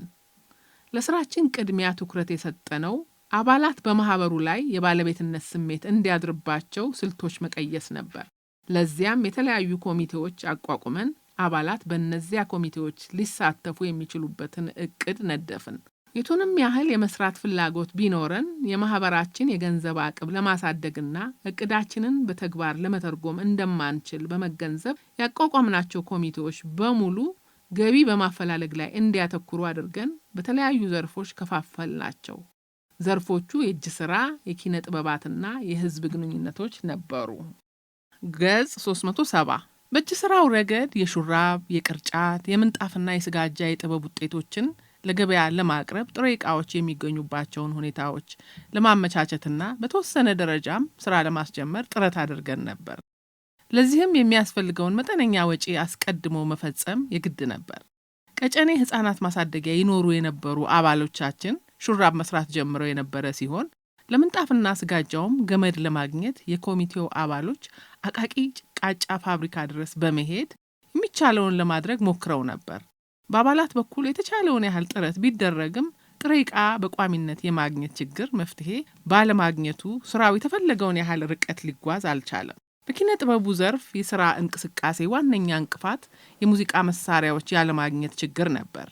እስከ ቀደመው ዓመት ድረስ የሙዚቃ ዝግጅቶች ለማቅረብ በፈለግን ጊዜ ሁሉ የሙዚቃ መሳሪያዎች የማግኘት ችግር አልነበረብንም። በዚህ ዓመት ግን ማለትም በ1964 እና አባባ ራንከን ወደ ሀገራቸው ከተመለሱ በኋላ ከሰበታ መርሐ ውራን ትምህርት ቤት ጋር የነበረን ግንኙነት ተቋርጦ ስለነበር ከዚያ በፊት ባቀረብናቸው ዝግጅቶች ያውቁንና ያደንቁን የነበሩ የተለያዩ ትምህርት ቤቶችና ክበባት ወጣቶች በተደጋጋሚ ጥሪ ቢያደርጉልንም የእነርሱንም ጥሪ ለማስተናገድ የእኛንም ፍላጎት ለማሳካት አልቻልንም። እንግዲህ ከዚያ በኋላ ነበር ለዓመታት በተለያዩ አካባቢዎችና በአዲስ አበባ መንፈሳዊ አገልግሎት ሲሰጡ ከቆዩት ሚስተርና ሚስስ ጃክ ስሚት ጋር በተፈጠረው ግንኙነት ኳየር አቋቁመን ወደ መንፈሳዊ የመዝሙር አገልግሎት መሰማራት የጀመርነው። ከእናት ትምህርት ቤታችን ከሰበታ መርሐ ውራን ጋራ ግንኙነታችን በመቋረጡ በየሳምንቱ መጨረሻ መመላለሱ ይቅርብን እንጂ የቀድሞ ተማሪዎች በተገናኘን ቁጥር ከትምህርት ቤታችን ስላተረፍነው ቁም ነገርና ስለ ትዝታዎቻችን መወያየታችን አልቀረም። እኔ ደግሞ በግሌ በህይወት ጉዞዬ ፈር የቀደደልኝና ትምህርት ቤቴን የቅርብ ጓደኞቼ እንዲጎበኙልኝ በነበረኝ ምኞት መሰረት ከጥቂት ዓመታት በፊት የትምህርት ቤቱን ዓመታዊ በዓል አጋጣሚ በመጠቀም ከቅርብ ጓደኛዬ መሐመድ አልሐቢብ ጋር አብረን ሄደን ጥሩ ጊዜ እንዳሳለፍን ማውሳቴ ይታወሳል። ሌላው የቅርብ ጓደኛዬ አልማየሁ ብርሃኑም በዊንጌት ስኪም የካምፕ ፕሮግራም እግረ መንገዱን ሰበታ መርሐ ውራን ጎብኝቶ ነበር። ሌላው የቅርብ ጓደኛዬን እጅጉ ገብረስላሴንም ትምህርት ቤቴን የማስጎብኘት ትክክለኛ ጊዜ ያ ዓመት ነው ብዬ በማመን ሰበታ በመውሰድ በከተማውና በትምህርት ቤቱ መጠነኛ ሽርሽር አደረግን። በግቢው ውስጥ በተዘዋወርንባቸው አካባቢዎች ሁሉ ተማሪዎች ጅብ ብለው ይገልጹልን የነበረው ልባዊ የወዳጅነት ስሜት ጓደኛዬ እጅጉን ሳያስገርመው አልቀረም። በእነዚያ በተለያየንባቸው ጥቂት ወራት ያን ያህል የመነፋፈቃችን ነገር እኔም ላይ ከፍተኛ አግራሞት ፈጥሮብኝ ነበር። በዚያ ብቻ ሳይበቃ ልጆቹ ራሳቸው ፒያኖ እንድጫወትላቸው ጠይቀውኝ በየሳምንቱ መጨረሻ ስንመላለስ ከተሾመ አሰግድ ጋር እንጫወታቸው የነበሩትን ዜማዎች ስጫወትላቸው አንዳንዶቹ እስከ ማልቀስ ሲደርሱ እኔም ከቁጥጥር ውጭ ሆኜ ሆዴን ባርባር ይለው ጀመር። ገጽ 371 መሰብሰቢያ አዳራሽ ውስጥ ፒያኖ በመጫወት ላይ ያለሁ በእነ አባባ ራንከን ዘመን በኳየሩና በኦርኬስትራው ውስጥ የአንበሳውን ድርሻ ይዘውት የነበሩት የቀድሞ ተማሪዎች ከሚስተር ጃክ ጋር መጥተው ተቀላቀሉን። ወዲያው የትምህርት ቤቱ ደወል ተደውሎ ተማሪዎች ከተሰበሰቡ በኋላ ባለፉት ጥቂት ወራት በሚስስ ጃክ አማካይነት ያጠኗቸውን የተለያዩ መዝሙሮች በተከታታይ ማሰማታቸውን ተያያዙት። በየመዝሙሮቻቸው ማብቂያ ይጎርፍላቸው የነበረው ጭብጨባ ስሜት የሚቀሰቅስ ነበር። እኔ ብዙዎቹን መዝሙሮች ከዚያ በፊት ሰምቻቸው ስለማላውቅ በፒያኖ ላጅባቸው አልቻልኩም። እንግዲህ ያንን የመዝሙረኞች ቡድን ነበር የቀድሞ ተማሪዎች ማህበር ኳየር ያደረግነው። እኔም መዝሙሮቹን ወዲያው በማጥናት የኳየሩ አባል ብቻ ሳልሆን መሪ ለመሆን ብዙ ጊዜ አልፈጀብኝም። በከፍተኛ የፍቅርና በልዩ የናፍቆት ስሜት ፕሮግራማችንን እየተከታተሉን የሰበታዎቹን ወንድሞቻችንና እህቶቻችንን ካስደሰትንና ካዝናናን በኋላ ወደ አዲስ አበባችን ለመመለስ ስንንደረደር አንድ አስደንጋጭና ያልተጠበቀ ሁኔታ ተፈጠረ። ከሚስተር ጃክ ጋር በቅርብም ባይሆን ትውውቅ ስለነበረን እኔና እጅጉ በሚስተር ጃክ መኪና ከመዝሙረኞች ጋር እንደምንመለስ ሙሉ በሙሉ እርግጠኛ ነበርኩ። ድንገት ሚስተር ጃክ አንተ ብቻህን ከሆንክ እወስድሃለሁ፣ ጓደኛህን ለመውሰድ ግን ፈቃደኛ አይደለሁም ሲለኝ ንግግሩን ማመን አልቻልኩም። አብረን አንድ ትምህርት ቤት ነው የምንማረው፣ ትምህርት ቤቴን ላስጎበኘው ነው ያመጣሁት በማለት እንደ መኮሳተርም ግራ እንደ መጋባትም ሲዳዳኝ አይ ነገርኩህ፣ ብቻህን የምትሄድ ከሆነ መኪና ውስጥ ግባ፣ አለዚያ ከመኪና ዞር በለልኝ ብሎ ጥሎን ሄደ። እኔና እጅጉም እየተገረምን አልፎ አልፎም እየሳቅን በህዝብ ትራንስፖርት ወደ ትምህርት ቤታችን ተመለስን። እንደ መታደል ሆኖ አንዳንድ ሰዎች ሚስተር ጃክ በጊዜው እንደወሰደው አቋም ያለ ሁኔታ ሲያጋጥማቸው አስተያየት ከመስጠት የሚቆጠቡ፣ በተቻለ መጠን ነገሩን ቀለል አድርገው ለማየት የማይቸገሩ ሰዎች አሉ። በእርግጥም እነዚያ አይነት ሰዎች ታድለዋል። እንዳለመታደል ሆኖ እኔ እንደነዛ አይነት ስብስብ ውስጥ የለሁበትም። የተሰማኝን አፍኖ መያዝ አልችልም። አፌ ባይናገር ፊቴ ያስታውቅብኛል። ያ ሁኔታዬ ላጣቸው ከማልፈልጋቸው ሰዎች ሳይቀር እስከ መጨረሻ አቆራርጦኛል። እጅጉ በዚያን ጊዜ በነበረው ባህሪ ነገሮችን ቀለል አድርጎ ማየት ከሚችሉት ወገን ስለነበር ስሜቱ ያንን ያህል አልተጎዳም። እንዲያውም ለእኔ ከጓደኞቼ ጋር በሚስተር ጃክ መኪና እንድመለስና እርሱ በህዝብ ትራንስፖርት ለመመለስ ሀሳብ አቅርቦልኝ ነበር። አልተቀበልኩትም እንጂ። ወቅቱ በወጣቱ ዘንድ የግራ ዘመም አመለካከት ስር መስደድ የጀመረበት ስለነበር ከአንድ ግለሰብ ከሚስተር ጃክ ተነስተው በጥቅሉ በአሜሪካኖች ላይ የተዛባ አመለካከት ለማራመድ ጥሩ ምክንያት የሚሆንላቸው ወጣቶች ቢኖሩም ላያስገርም ይችላል። እጅጉ ግን በጊዜው ወደ ትችት ወይም ወደ ትዝብት የሚያመራ እንግዳ ስሜት ወይም መረበሽ አላሳየም። ደብቆት ለራሱም አስቀርቶትም ከሆነ ከላይ ከጠቀስኳቸው ከታደሉት አንዱ ሊሆን ይችላል ማለት ነው። ገጽ 372 ከሚስተር ጃክ ጋር ለመጀመሪያ ጊዜ በግንባር በተገናኘንበት ወቅት በተፈጠረው በዚያ ሁኔታ ትንሽ ቅር የተሰኘው ቢሆንም ለማህበራችን ስል ግን የሆዴን በሆዴ ይዤ የኳየሩ አባል ኋላም መሪ ለመሆን ቻልኩ። በዚህም ሚስስ ጃክ አዳዲስ የእንግሊዝኛ መዝሙሮችን ማሰልጠን ሲጀምሩ እኔና በቀለም የቀደሙ የእንግሊዝኛና የአማርኛ መዝሙሮችን በመስራት እያገዝናቸው በአጭር ጊዜ ውስጥ በከተማዋ ታዋቂ ለመሆን በቃን። ሚስስ ጃክ እጅግ በጣም የተዋጣላቸው ፒያኒስትና ድምጸ መልካም ከመሆናቸው በላይ የእያንዳንዱን አባል እምቅ ችሎታ ተረድተው አጋጣሚ ሲገኝ ለሁሉም እንደየችሎታው እድል ለመስጠት የራሳቸው ዘዴና ስልት የነበራቸው ከፍተኛ ባለሙያ ነበሩ። በቀለም ገና ከካዛንቺስ መርሃውራን ጀምሮ በተለያዩ የኪነ ጥበብ ዘርፎች የፈጠራ ችሎታቸውን ለማዳበር ከፍተኛ ጥረት ሲያደርግ እንደመቆየቱ የኳየሩ መቋቋም የፈጠረለት እድልና አጋጣሚን በመጠቀም አዳዲስ የአማርኛ መዝሙሮችን በመድረስና ከእንግሊዝኛም ወደ አማርኛ በመተርጎም ለኳየሩ እድገት ያበረከተው አስተዋጽኦ ቀላል አልነበረም። ኳየሩ በሁለት እግሩ ቆሞ አንዳንድ ቦታዎች መጋበዝ ሲጀምር የራሱ መለያ ስም እንዲኖረው በማስፈለጉ ሚስስ ጃክ ሁለት አማራጮችን አቀረቡ። እነሱም እልልታ እና ፌሎሺፕ ወይም አንድነት ነበሩ። በዚህ ወቅትም እኔ ባቀረብኩት ሐሳብ መሰረት የኳየራችን ስም ፌሎሺፕ ወይም አንድነት እንዲሆን ተወሰነ። ከተጓዳኝ እንቅስቃሴ ወደ መደበኛው የትምህርት እንቅስቃሴ ስንመለስ ከዓመታት በፊት የዩኒቨርሲቲ ማህበሩ ፕሬዝዳንት ጥላሁን ግዛው ህይወቱ ካለፈ በኋላ ያልተሳኩ ብዙ ሙከራዎች በየጊዜው ቢስተዋሉም ለስርዓቱ አስፈሪ የሆነ ችግር ግን ወዲያው የተከሰተ አይመስልም። በዚህ ምክንያትም ቀደም ባለው ዓመት የተማሪ ትግል ተኮላሽቷል የሚሉ ሐሜቶች ሳይቀሩ ይሰሙ ነበር። ነገር ግን በ1964 ዓ.ም የተማሪዎችን በማህበር የመደራጀት ህጋዊ መብት ጥያቄ እንደ መነሻ በመጠቀም የተማሪዎችን የትግል ስሜት እንደገና የሚቀሰቅስ ምቹ አጋጣሚ ተፈጠረ። በወቅቱ ለሁለተኛ ደረጃ ተማሪዎች የትብብር ጥያቄ ይቅረብ አይቅረብ የማውቀው ነገር ባይኖርም ትግሉን እንዳልተቀላቀልን ግን በእርግጠኛነት መመስከር እችላለሁ። በጊዜው ከፍተኛ ውጥረት ላይ ስለነበርንና በትግሉም በቀጥታ ስላልተሳተፍን ስለ ዩኒቨርሲቲ ተማሪዎች እንቅስቃሴ ብዙም ያወቅነው ነገር አልነበረም። ቆየት ብሎ እንደሰማነው ግን የትምህርቱ ፕሮግራም መስተጓጎሉ ለመንግስት አሳሳቢ ስለሆነ የሚኒስትሮች ምክር ቤት በአስቸኳይ ስብሰባ አድርጎ ዩኒቨርሲቲው በምንም መንገድ እንዳይዘጋ መመሪያ አስተላለፈ። በውሳኔው መሰረት ትምህርት አቋርጦ የነበሩ ተማሪዎች ዩኒቨርሲቲው ባወጣው ማስታወቂያ ተጠቅመው በመመዝገባቸው በቂ ጥበቃ እየተደረገላቸው ወደ ትምህርት ቤት ሲመለሱ፣ ሌሎች ምዝገባውን ችላ ብለው በአካባቢው የተገኙ በአንጻሩ በካሚዮኖች ተጭነው ወዳልታወቀ ስፍራ ተላኩ። በእንዲህ ያለ መፍትሄም የትምህርት ፕሮግራሙ በአመቱ በወጣው እቅድ መሰረት ተካሄደ።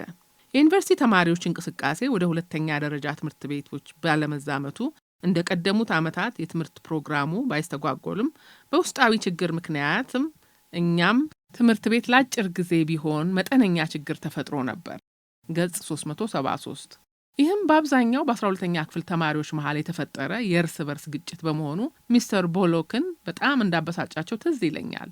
በዚህ መነሻም በግጭቱ ተሳትፈዋል በተባሉ ተማሪዎች ላይ ከትምህርት ማሰናበት እስከ ለዓመታት ማገድ የሚደርስ እገዳ ተጣለ። የሚገርመው ግን የሚስተር ቦሎክ መመለሻም በመቃረቡ ከዚያ በኋላ ብዙ አለመቆየታቸው ነው። ሚስተር ቦሎክ ወደ ሀገራቸው ሊመለሱ አንድ ሳምንት ያህል ሲቀራቸው አንድ ቀን መሐመድ አልሀቢብ ድንገት መኝታ ቤት ድረስ መጥቶ የሚስተር ቦሎክ ስጦታ ነው በማለት የታሸገ ካርቶን አበረከተልኝ። ስንከፍተው ፓናሶኒክ ሬዲዮ ሆኖ ተገኘ። ከልጅነቴ ጀምሮ እጅግ በጣም ስጓጓለትና ስመኘው የነበረው አንድ ውድ ዕቃ ሬዲዮ በእጄ ገባ። የኔ የራሴ የግሌ ሆነ። በካዛንቻስም ሆነ በሰበታ መርሃውራን ቆይታዬ በጋራ ሬዲዮ ስናዳምጥ ምን አይነት ስሜት እንደነበረኝ ሁሉም የሚያውቀው ቢሆንም የዘመናት ህልሜን የፈቱት ግን ሚስተር ቦሎክ ሆኑ። በአባባ ራንከን ወደ ሀገር መመለስ ምክንያት የየሳምንቱ መጨረሻ የሰበታ ቆይታችን ትዝታ መሆን ከጀመረ ውሎ አድሯል። ይህም ከምንም በላይ ትልቅ አደጋን የጋረጠው በእኔና በታደጉ ግንኙነት ላይ ነበር። ነገር ግን ሴት ልጅ ልቧን ክፍት አድርጋ እምነት የጣለችበትን ውጥን ከግብ ለማድረስ መላ አታጣምና ግንኙነታችንን ላቅ ወዳለ ደረጃ ለማሸጋገር አብሮነታችን ሊጠነክር የሚችልበትን አዲስ ሀሳብ አመነጨች። ይሁድ ከሰዓት በኋላው የቴጌ ህፃናት ማሳደጊያው ቆይታችን ሁልጊዜም ባይሆን አልፎ አልፎ 4 ኪሎ በነበረው በባፕቲስት ቤተክርስቲያን እንዲሆንና ግንኙነታችን መንፈሳዊ ይዘትም ጭምር እንዲኖረው መፈለጓን ነገረችኝ። በበኩሌ የሰበታ ባለመሄድ በመንፈሳዊ ህይወቴ ተፈጥሮ የነበረው ክፍተት የባፕቲስቱ የቤተክርስቲያን ፕሮግራም እንደሚያስተካክልልኝ በማመን ሐሳቧን በደስታ ነበር የተቀበልኩት። በፕሮግራሙ በፒያኖ ተጫዋችነት ለመሳተፍ መቻሌም ሰበታ ባለመሄድ ያጣሁትን እድል ባልጠበቅኩት መንገድ እንዳስገኘልኝ አድርጌ ነበር የቆጠርኩት።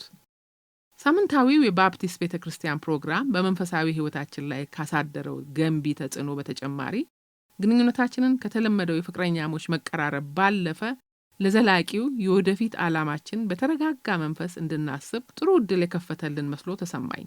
ጨርሶ ባልጠበቅኩትና ባላሰብኩት መንገድ በእርሷ ሐሳብ አፍላቂነት እንጦጦ አካባቢ በተመረጠ ቦታ በተዘጋጀ የሰዓት ዳር ምሽት ፋየር ካምፕ በጋራ የምንሳተፍበትን ሁኔታ አመቻችታም ስለነበር እዚያ እንዲሁ እጅግ በጣም ጥሩ ጊዜ አሳለፍን።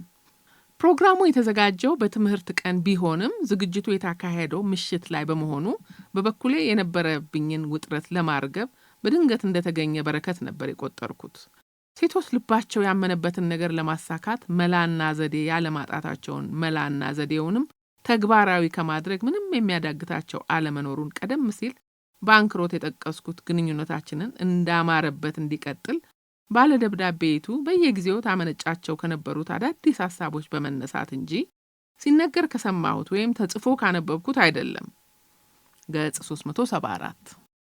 ባለ ደብዳቤቱ የሚለው የቆየው መጠሪያዋ ድንገት ወደ አእምሮዬ እንዴትና ለምን እንደመጣ እንጂ በዚያ ዓመት ደብዳቤ ስንጻጻፍ ትዝ አይለኝም።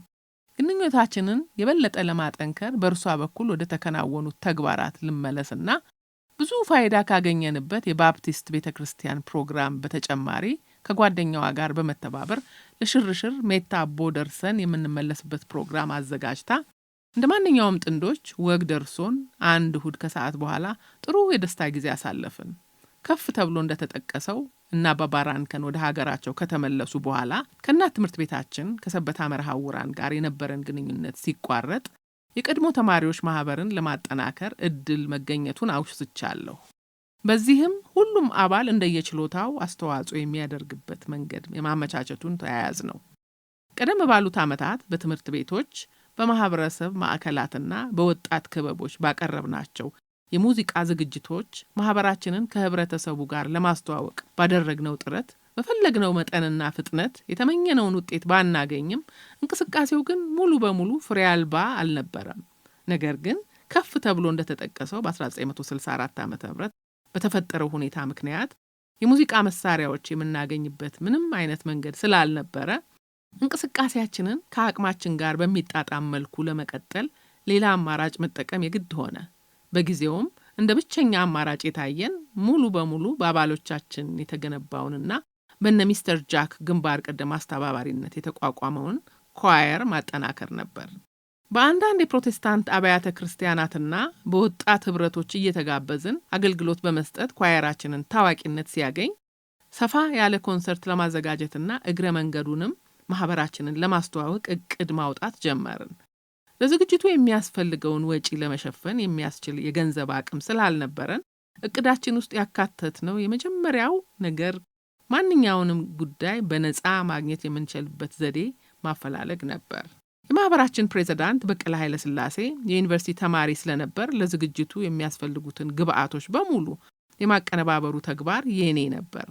ከአቅሜ በላይ ለሆኑ ጉዳዮች ምክር ለመጠየቅ ካልሆነ በቀር በአብዛኛው የኮንሰርቱ ዝግጅት የኔ የሥራ ፍሬ ነበር ለማለት ይቻላል። በፈተናው መቃረብ ውጥረቱና ድንጋጤው ይበልጥ እየጨመረ በነበረበት ወቅት እንደዛ አይነቱን በከተማው ከታወቁት የመንፈሳዊ መዝሙሮች መዘምራን ጓዶች አብዛኛውን ያሳተፈ ኮንሰርት የማዘጋጀቱን ኃላፊነት መውሰዴ የሚገርም ቢሆንም ዝግጅቱ ተቃንቶ ካሰብነው በላይ ውጤት በመገኘቱ ከፍተኛ የህሊና እርካታ ነበር የሰጠኝ። አመቱን በርካታ ፍሬያማ ውጤቶች ያገኘሁበት ብሎ ለማለት ካስደፈሩኝ ቁም ነገሮች አንዱም ይህ ኮንሰርት ይመስለኛል። መቼም ሁሉም ነገር ተሳክቶ ውጤት ሲገኝ ለራስ ሲቆርሱ አያሳንሱ ሆኖ ይህንን ያንን አድርጌ ወጥቼ ወርጄ አሳምሬ አስተካክዬ በማለት ለራስ ያንበሳውን ድርሻ መውሰድ የማንኛውም ሰው ባህሪ ቢሆንም ነገሮች መልክ እንዲይዙ ያስቻሉ ግጥምጥሞችን አለመዘንጋቱ ትውስታውን በመጠኑም ቢሆን ሚዛናዊ ያደርገዋል። ገጽ 375 አዳራሽ በነፃ እንዴት ማግኘት እንደምንችል እኔና በቀለ ስንመካከር የማህበራችን አባል አቶ የማነ ገብረ ማርያም በዩኒቨርሲቲ ብሔራዊ አገልግሎት በአዲስ አበባ ማዘጋጃ ቤት ህግ ክፍል ተመድቦ ይሰራ ስለነበር አዳራሽ የመፈላለጉን ተልእኮ ለእርሱ ሰጠ ነው። ዋናውን የቲያትርና ባህል አዳራሽ ለማግኘት ጥረት አድርጎ ባይሳካለትም አልፎ አልፎ ኤግዚቢሽን ይታይበት የነበረውን አዳራሽ በነፃ ለማግኘት ቻለን። በዕለቱ ትኬት ሸጦ ኮንሰርቱን በክፍያ ከማሳየት ይልቅ እድምተኞችን በነፃ ጋብዞ ከዝግጅቱ በኋላ መዋጮ መጠየቁን ነበር የመረጥ ነው። በከተማው የነበሩ ኳየሮችን ለማፈላለግና በዝግጅታችን እንዲሳተፉ ለመጋበዝ ብዙም አልተቸገርንም። እነርሱም ግብዣችንን በደስታ ነበር የተቀበሉት። ከዚያ በፊት እንደዚያ ያሉ መንፈሳዊ ኮንሰርቶች ስላልተለመዱ ብዙዎቹ ግብዣችንን እምነታቸውን ለማስፋፋት እንደሚረዳ መልካም አጋጣሚ ነበር የቆጠሩት። ከአንድ የኦርቶዶክስ እምነት ተከታዮች የመዘምራን ጓድ በስተቀር ሌሎቹ ሁሉ የፕሮቴስታንት እምነት ተከታይ ኳየሮች ነበሩ። ፕሮግራማችንን የሚመራልን ታዋቂ ግለሰብ ስንፈልግ በማህበራችን የመጀመሪያው ፕሬዝዳንት በጋሻው አረጋ ዘውዴ ይሁን በአቶ የማነ ጥቆማ ቀልባችን አቶ ሚሊዮን በለጠ ላይ አረፈ። አቶ ሚሊዮን በወቅቱ የኢትዮጵያ መጽሐፍ ቅዱስ ማህበር ዋና ጸሐፊ የነበሩ ሲሆን ካዛንቺስ መርሃውራን ትምህርት ቤት በመንፈሳዊ አገልግሎታቸው የምናውቃቸውና በአሜሪካን አገር ትምህርት መከታተላቸውን ተከትሎ በባህር ዳር ፖሊቴክኒክ በዳይሬክተርነት ያገለገሉ ባለሙያ ናቸው።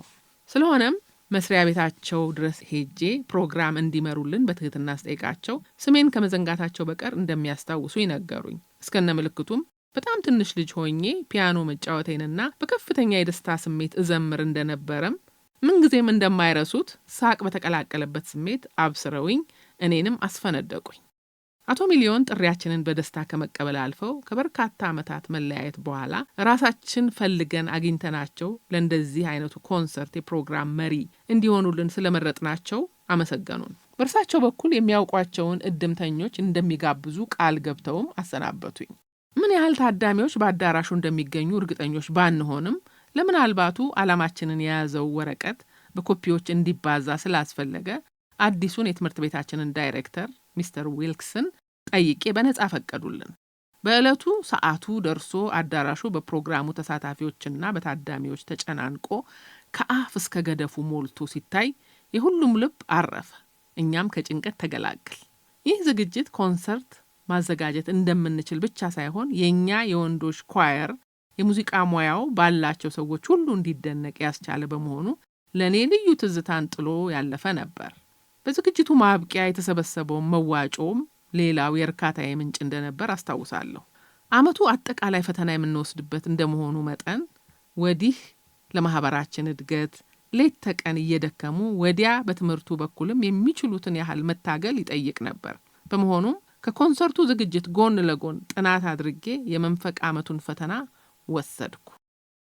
ገጽ 376 ውጤታችን ተጠቃሎ እንደገባም በመልቀቂያ ፈተናው የምንወስዳቸውን የትምህርት አይነቶች ዝርዝር በፊርማችን የሚያረጋግጥ ቅጽ ሞልተን ወደ ፈተና መልቀቂያው ጽሕፈት ቤት ተላከ። ፈተናው ሊደርስ ጥቂት ሳምንታት ሲቀሩም አብዛኛዎቻችን ማለፋችን እንደማይቀር ግምት በመውሰዱ ይመስላል ዩኒቨርሲቲ ለመግባት የመመዝገቢያ ቅጽ እንድንሞላ ተደረገ። በዚያን ጊዜ በተለመደው የዓመቱ የትምህርት ፕሮግራም መሰረት የመልቀቂያው ፈተናው የሚወሰደው በፋሲካ በዓል ማግስት ሰኞ ከማዕዶት በዓል በኋላ በሚጀምረው ሳምንት ነበር። ለፈተናው በግል እናደርግ የነበረው ዝግጅት እስከዚያ ጊዜ ድረስ ያልተቋረጠ ሲሆን በየ2 ሳምንቱ እንወስድ የነበረው የመለማመጃ ፈተናም ሞክ ኤግዛም ለፈተናው ጥቂት ሳምንታት እስኪቀሩ ድረስ ቀጥሎ ነበር። ፈተናው በጣም እየተቃረበ ሲሄድ ግን ከበፊቱ በበለጠ የግል ጥናታችን ላይ ማተኮር ስለነበረብን እንደ አብዛኛዎቹ ተማሪዎች እኔም አልጋዎቻችንን፣ ወንበሮቻችንን፣ ጠረጴዛዎቻችንን ችላ በያዘችው ትንሽ ክፍል ውስጥ ያነበቡትን ነገር መልሶ መላልሶ በማገናዘብ በጥያቄና መልስ ከራስ ጋር በመነጋገር ምሽቱን ማሳለፍ ግዴታ ሆነ። ከፈተናው ጥቂት ቀናት በፊት የጸሎተ ሐሙስ ዕለት ይመስለኛል ምሽት ላይ በየግላችን እያጠናን እያለን ድንገት ሳይታሰብ የአካባቢው መብራት ጠፋ። እዛች ትንሽ ክፍል ውስጥ አብረን ከነበርነው ስዩም መንግስቱ ያንንም ያህል አልተጨነቀም። እኔ መቼም መብራት መጥፋቱንም ያወቅኩት የተፈጠረውን ድንጋጤና ብስጭት ከሰማው በኋላ ነበር። በሁኔታው በጣም ከተበሳጩት አንዱ አብሮን ይኖር የነበረው አምደ ሚካኤል ከተማ ነበር። እንደዚያ በመበሳጨቱ እኔ በጣም አዝኜ ለመሆኑ ምን እያጠናህ ነበር ብዬ ስጠይቀው ሂስትሪ ሲለኝ ሌላ ምንም ትርፍ ነገር ሳልናገር ታዲያ እኔ ለምን አላነብልህም አልኩት። ለጥቂት ሰኮንዶች እንደ መገረምም እንደ ማሰብም አለና እንዴ እሺ አለኝ። ሲያጠናው የነበረውን ርዕስ ጠይቄ እርሱ በጀመረው ርዕስ ላይ ያሰባሰብኳቸውን ማስታወሻዎች እያነበብኩለት ይበልጥ ትኩረት ሊሰጣቸው ይገባል ብለን ባመንባቸው ነጥቦች ላይ አልፎ አልፎ መወያየትም ጀመርን። በወቅቱ ስዩምን እንረብሸው እንደሆነ ጠይቀ ነው የሚነበበውን ብሰማ ለኔም ጥሩ ነው ስላለን ሳንሳቀቅ ጥናታችንን ቀጠልን። አጋጣሚው እንደኔ እድሜ ዘመኑን ሙሉ በሚያውቀውም ሆነ በማያውቀው ሲታገዝ ለኖረና ወደፊትም ለሚኖር ሰው ትንሽም ቢሆን ሰውን የማገዝ ስሜት የሚፈጥር ስለነበር ልዩ እርካታን እንዳደረገኝ አስታውሳለሁ። የደስታዬ ምክንያት ግን ይህ ብቻ አልነበረም። የሁለተኛ ደረጃ ትምህርታችንን ጨርሰን ለቀጣዩ የህይወት ምዕራፍ በየፊናችን ከተበታተንና ከበርካታ ዓመታት በኋላ ከአምደ ሚካኤል ጋር እንደገና ተገናኘን። አጋጣሚውን የተወሰንን የዊንጌት ተማሪዎች አቋቁመ ነው በነበረው የወርሃዊ ስብሰባችን ላይ ነበር። አምደ ሚካኤል ስብሰባችን ላይ በእንግድነት ሲገኝ በትምህርትና በስራ ለብዙ ዓመታት ውጭ ሀገር ቆይቶ በሰለጠነበት የሕክምና ሙያ በሀገር ውስጥ ለመስራት ሁኔታዎችን ለማመቻቸት የመጣበት ወቅት ነበር። በጊዜው ሁሌም በየስብሰባዎቻችን እንደምናደርገው ሲሻን የትምህርት ቤት ትዝታዎቻችንን አሊያም የወቅቱን ሁኔታዎችና ገጠመኞቻችንን በሳቅና በጨዋታ እያዋዛን ስንዝናና ቆየን። ከዚያም ወደ ስብሰባችን ገብተን እርሱ የዕለቱ እንግዳ በመሆኑ የመናገር ተራ ደረሰው። ገጽ 377 በዚህም የሰለጠነው በአይን ሕክምና ኦፕታልሞሎጂ መሆኑንና ይህም ከፍ ብዬ በጠቀስኩት ዕለት መብራት ሲጠፋ ስላደረግኩለት እገዛ መታሰቢያ እንዲሆን መሆኑን አወሳን። የዚያን ጊዜውን ሁኔታ በትዝታ መልክ መለስ ብሎ ሲቃኝ በመልቀቂያው ፈተና የሂስትሪ ውጤቱ እጅግ በጣም ጥሩ ለመሆኑ ዋናው ምክንያቱ የያኔው ምሽት ጥናታችን ነው ብሎ እንደሚያምን በአጽንኦት ሲናገር እዛ የነበሩት ሁሉ በጣም ተገረሙ። እኔም ከመገረም አልፌ በዚያ ምሽት አግኝቼው የነበረውን የህሊና እርካታ እንደገና እንደ አዲስ አጣጣምኩት። አምደ ሚካኤልንም ያንን ከረጅም ጊዜ በፊት ያለፍንበትን አጋጣሚ በማስታወሱ ብቻ ሳይሆን በሙያ ምርጫውም ተደንቄ እጅግ በጣም አከበርኩት። ከተወሰኑ የሁለተኛ ደረጃ ትምህርት ቤቶች በስተቀር አብዛኛዎቹ አይነ ስውራንን ለመቀበል ያንገራግሩ በነበረበት ጊዜ የብሔራዊ ሁለተኛ ደረጃ መልቀቂያ ጽሕፈት ቤት ለምዝገባ በሚያዘጋጀው ቅጽ የተለየ ችግር ያለባቸውን ተማሪዎች ለይቶ በማወቅ እንደየችግሩ አይነት ቅድመ ዝግጅቶችን የማድረግ የረጅም ጊዜ ልምድ ነበረው። አይነ ስውራንን በተመለከተ በቂ የመፈተኛ ቦታና ጥያቄዎቹን የሚያነቡና ተፈታኞቹ የሚሰጧቸውን መልስ የሚጽፉ ፈታኞች በማዘጋጀት ጽሕፈት ቤቱ ትክክለኛነቱንና ፍትሐዊነቱን አምኖ በስራ ላይ ያዋለው መመሪያ ነበር። በመሆኑም አይነ ስውራንን ከፈተናው እኩል የሚያሳስበው የትና እንዴት ነው የምንፈተነው፣ የሚፈትነውስ ማን ይሆን የሚለው ጭንቀትና ስጋት አለመኖሩ ትልቅ እፎይታ ነበር። እኔና አወቀ ስለ ሁኔታው ቀደም ብሎ በቂ መረጃ ስለነበረን ትኩረት የሰጠነው መፈተኛው ቦታ በጊዜ ስለመድረሳችን ነበር። ለዛም ቢሆን ቀደም ሲል በትምህርት ቤታችንና በጽሕፈት ቤቱ መካከል በነበረው ግንኙነት በቂ ዝግጅት የተደረገ ስለነበር የምንሄድበትን ትክክለኛ ሰዓት ከትምህርት ቤቱ ሾፌር ከጋሽ በላይ መለሰ ጋር ተነጋግሮ ለመወሰን እንጂ ሌላ ምንም የሚያሳስብ ነገር አልነበረም። በ1964 ዓ.ም የ12ኛ ክፍል ተማሪ እያለን ከክፍል ጓደኞቼ ጋር የተነሳ ነው ፎቶግራፍ። እኔ መሃል ላይ ቆሜ እታያለሁ። ገጽ 378 ፈተናው እንደገና ሊጀመር በዋዜማው ምሽት ላይ ጋሽ በላይ ቤት ሄደን የቀጠሮ ሰዓት ካስተካከልን በኋላ በማግስቱ ቀዳማዊ ኃይለ ሥላሴ ዩኒቨርሲቲ ብሔራዊ የሁለተኛ ደረጃ መልቀቂያ ፈተና ጽሕፈት ቤት ድረስ በትምህርት ቤቱ መለስተኛ አውቶቡስ ሄድን። መፈተኛ ቦታ ስንደርስ ሌሎችም አይነ ስውራን ተፈታኞች ቀድመውን ደርሰው ነበር። ከእነርሱም 3 ልጃገረዶች ባለሽቶዋ አዳነችና ያየሽ ከቴጌ መነን እንዲሁም ደሲቱ ከኢትዮጵያ ወንጌላዊት ኮሌጅ ይገኙበት ነበር። በቀለ ዳርጌም ከኮከበ ጽባህ ተፈታኞች አንዱ ነበር። ፈታኞቻችንን ጥያቄዎችን አንብበውልን የምንሰጣቸውን መልሶች የሚጽፉልን በተሰጣቸው ስልጠና መሰረት ከእያንዳንዳችን ጋር ተዋውቀው እኛን ለመርዳት የተመደቡ መሆናቸውን ገልጸውልን ተያይዘን ወደ የክፍላችን ገባን። ወደ 10 ለምንጠጋ ተፈታኞች ለእያንዳንዳችን ክፍል መገኘቱና ፈታኞችን በፍጹም ጨዋነትና የትብብር መንፈስ ነገሮችን ለማስካሄድ የሚሄዱበት ርቀት በጣም የተለየ መሆኑ የተደረገውን ዝግጅት አመላካች ነበር። የኔ ፈታኝ የአባቱን ስም የዘነጋሁት አንዱ ዓለም የ3ኛ ዓመት የፖለቲካል ሳይንስ ተማሪ የነበረ ሲሆን በቀጣዩ ዓመት ለዩኒቨርሲቲ ብሔራዊ አገልግሎት እንደሚሰራ ነገረኝ። እንደማስታውሰው ለፈተናው የተፈቀደው 3 ሰዓት ነበር። በጊዜው ለአይነ ስውራን በየሰዓቱ ተጨማሪ 30 ደቂቃ የሚፈቀድበት ዓለም አቀፍ አሰራር ቢኖርም እንደዚህ አይነቱ አካሄድ ግን እኛ አገር አይታወቅም ነበር። በዚህ ምክንያትም በየግላችን ከፈታኞቻችን ጋር በመስማማት ጊዜያችንን እንደምንም በማብቃቃት የቻልነውን ያህል መስራት ነበረብን። በበኩሌ ለእንግሊዘኛ ቋንቋ ፈተና ይበልጥ ከመቻኮሌና ሰዓቱም እየገፋ ሲሄድ በመጠኑ ከመደናገጤ በቀር የጊዜ እጥረት እንቅፋት አልሆነብኝም። በመሆኑም እንደ የትኛውም ተፈታኝ ግማሽ ተስፋና ግማሽ ስጋትን ይዤ ውጤት መጠባበቁን ተያያዝኩት። እና በባራንከን ሰበታ መርሃውራን በነበሩ ወቅት የቀድሞ ትምህርት ቤታችን የረፍት ጊዜ ማሳለፊያችንና የችግር ጊዜ ዞሮ መግቢያችን ነበር። ይህ ግን እና በባራንከን ትምህርት ቤቱን ከለቀቁ በኋላ በመቋረጡ የክረምቱን ወቅት የት እሄዳለሁ የሚል ስጋት ፈጠረብኝ። አማራጭ ስላልነበረኝ የወቅቱን ርዕሰ መምህር ሚስተር ዊልክስን በድፍረት ጠየቅኩ። የቀድሞቹ የትምህርት ቤት ኃላፊዎች እንግሊዛውያኑ ወደ ሀገራቸው ስለተመለሱ ሰበታ ለመሄድ የማልችል መሆኔን ነገርኩት። ሚስተር ዊልክስም ትንሽ እንደመሳቅ ብሎ ያንተ መቆየት ችግር አልነበረውም፣ ያንተ መቆየት ሲሰማ ጓደኞችህ አወቀም ልቆይ ማለቱ አይቀርም፣ እስቲ ለማንኛውም ትንሽ ጊዜ ስጡኝና ላስብበት አለኝ። ከሳምንት በኋላ ዳግም ስጠይቅ ሚስተር ዊልክስ ራሴን መታ እያደረገ ዩኒቨርሲቲ እስከገባ ድረስ ያለ ችግር ትምህርት ቤት ውስጥ መቆየት እንደምችል አረጋገጠልኝ። ይህም በግሌ ከልጅነቴ ጀምሮ ስመኝ የነበረውን በስነ ጽሑፍ ስሜቴን ለመግለጽና ዝንባሌንም ወደ ተግባር ለማሸጋገር መልካም አጋጣሚ ፈጠረልኝ። በዛ የረፍት ጊዜም በአማርኛ ቋንቋ የተለያዩ ግጥሞችን አዘጋጀሁ። የራሴን የፍቅር ሕይወት የሚተርክን ጽሑፍ ጨምሮ ረጅምና አጫጭር ልቦለዶችንም ጀማመርኩ። ነገር ግን ዛሬ ላይ በራሴ ቸልተኛነት ከጥቂት ግጥሞቼ ውጪ ብዙዎቹ የት እንደደረሱ እንኳን አላውቅም። ገጽ 379 ይህ ክረምት ሌላው ለየት የሚያደርገው በጓደኞቼ የተለያዩ መጽሐፍት ይነበብልኝ የነበረ መሆኑ ነው። ከነዚያም ጓደኛዬ ሚልኪያስ ያነበበልኝ የሪቻርድ ግሪንፊልድ ኢትዮጵያ a new political history እና ሌላው ጓደኛዬ መሐመድ አልሐቢብ ያነበበልኝ የብርሃኑ ዘሪሁን የበደል ፍጻሜ ትዝ ይሉኛል።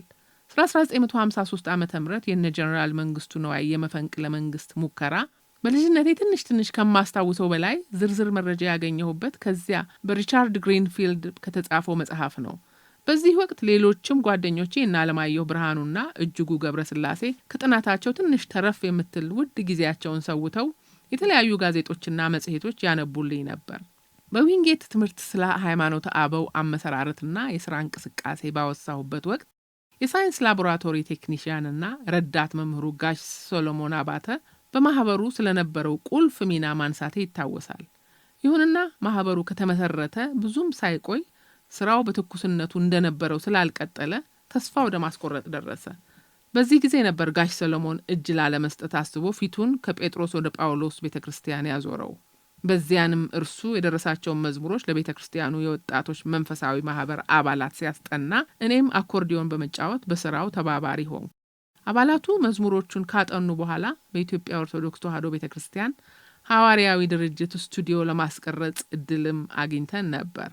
ጋሽ ሰሎሞን አኮርዲዮን የተዋሰው ከመምህራችን ከጋሽ አበራሽኔ ሲሆን በዛች አኮርዲዮን በመታገዝ ከጴጥሮስ ወደ ጳውሎስ ቤተክርስቲያንም አልፈን በሌሎች በርካታ አብያተ ክርስቲያናትና መንፈሳዊ አገልግሎት ሰጥተናል።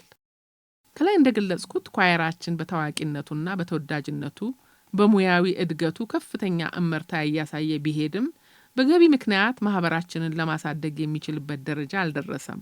ያም እንዲሆን በኳየራችን ቅርጽና ይዘት ላይ አንዳንድ ለውጦች ለማድረግ ከውሳኔ ላይ ደረስን። የኳየራችን አባላት ወንዶች መዘምራን ብቻ ከምንሆን ይልቅ ልጃገረዶች መዘምራን አብረውን ሊሰሩ የሚችሉበትን መንገድ ማፈላለግ ጀመርን። በሰበታ መርሐውራንና በደጃዝማች ሙሉጌታ ገድሌ ትምህርት ቤቶች የአንደኛ ደረጃና መለስተኛ ሁለተኛ ደረጃ ትምህርታቸውን ሲጨርሱ ለሁለተኛ ደረጃ ትምህርት እቴጌ መነን ተመድበው የሚኖሩት ቀጨኔ ህፃናት ማሳደጊያ ስለነበርና እነርሱም ልክ እንደ ሌሎቻችን የቀድሞ ተማሪዎች ማህበር አባላት ስለነበሩ ሁኔታዎች ከተመቻቹ ትብብራቸውን እንደምናገኝ እርግጠኞች ነበር።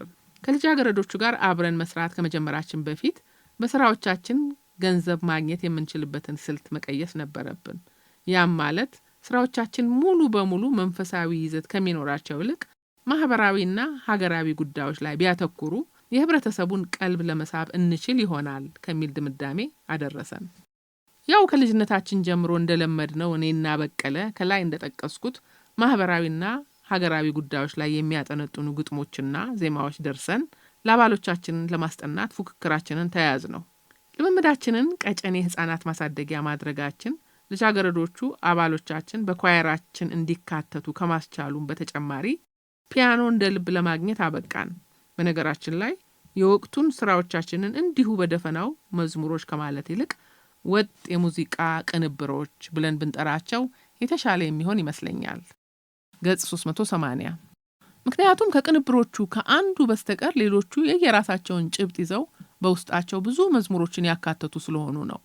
በበቀለ ከቀረቡት ሁለት ስራዎች አንደኛው በፋሽስት ኢጣሊያ ወረራ ወቅት አርበኞች በሀገር ውስጥ፣ ግርማዊ ጃንሆይ ደግሞ በዓለም አቀፍ ሸንጎ ስላደረጓቸው ትግሎችና ስለተገኘው ድል የሚያትት ነበር። ከኔም የሙዚቃ ቅንብሮች አንደኛው ማን ይሆን ትልቅ ሰው በሚል ርዕስ የቀረበ መሆኑ ትዝ ይለኛል።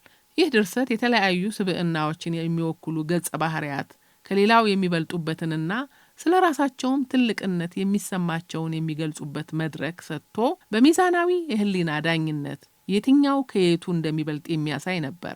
ሌላኛው ድርሰቴም ሀገር የማነች በሚል ጥያቄ በእድሜ፣ በጾታ፣ በሙያ፣ በእምነት፣ ባስተሳሰብ የተለያዩ የህብረተሰብ ክፍሎች ሀገር የእነርሱ ብቻ እንደሆነች ስሜታቸውን አንጸባርቀው ትክክሉ ግን ሀገር የሁላችን የጋራችን መሆኑን አስማምቶ በማዘመር የሚያበቃ ነበር።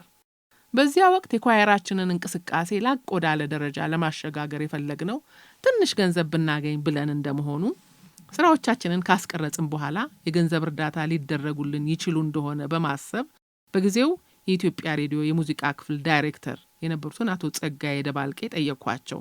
እንደማስታውሰው በወቅቱ አቶ ጸጋዬን የጠየቅኳቸው ቀደም ብሎ ከነበረን ትውውቅ አንጻር ልዩ አስተያየት እንዲያደርጉልን ነበር። እርሳቸው ግን በእርዳታ ሳይሆን እንደ ማንኛውም ባለሙያ በሰራችሁት ስራ መጠን ሊከፈላችሁ ነው የሚገባው የሚል ቁርጥ መልስ ሰጡኝ።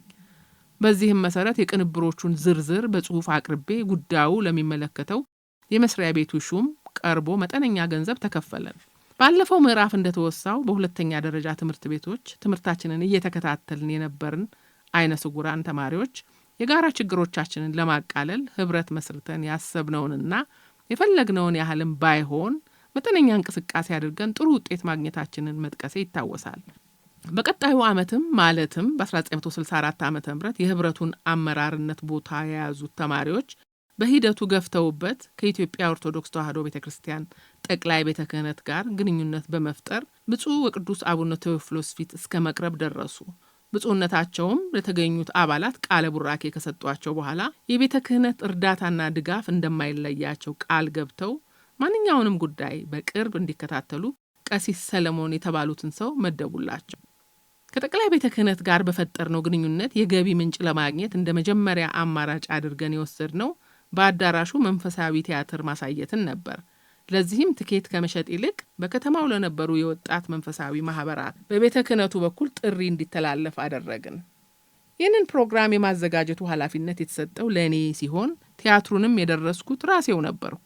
ተውኔቱ ምስጢራዊ ኃይል የሚል ስያሜ የሰጠሁት ቢሆንም የቤተ ክህነት የጽሑፍ ተመራማሪዎች ግን ርዕሱ ሃይማኖቱ አዳነው እንዲል ስለወሰኑ በዛው ተስማማሁ። ገጽ 381። ከተዋናያኑ አብዛኞቹ የሚኖሩት ቀበና አካባቢ ስለነበር ልምምዱን ያደረግነው በዚያው መሆኑ ትዝ ይለኛል። በዝግጅቱ ዕለት ከላይ እንደተጠቀሰው ታዳሚዎቻችን የተገኙት ከጠቅላይ ቤተ ክህነት በተላለፈ ጥሪ ስለነበር ቲያትሩ በብዙ ወጣቶች መታየቱ አልቀረም። ይሁንና ለገቢ ማስገኛ የተዘጋጀ ፕሮግራም መሆኑ ቀደም ብሎ ስላልተነገረ የታሰበውን ያህል ገቢ አላስገኘም።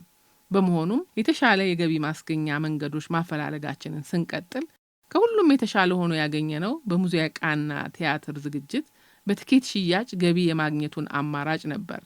ቀደም ብዬ እንደጠቀስኩት ማህበራችን ህጋዊ እውቅና ስላልነበረው ከተለያዩ ቦታዎች እርዳታና ትብብር ለመጠየቅ የድጋፍ ደብዳቤ በመጻፍ የተባበረችን አሁንም ጠቅላይ ቤተ ክህነት ነበረች።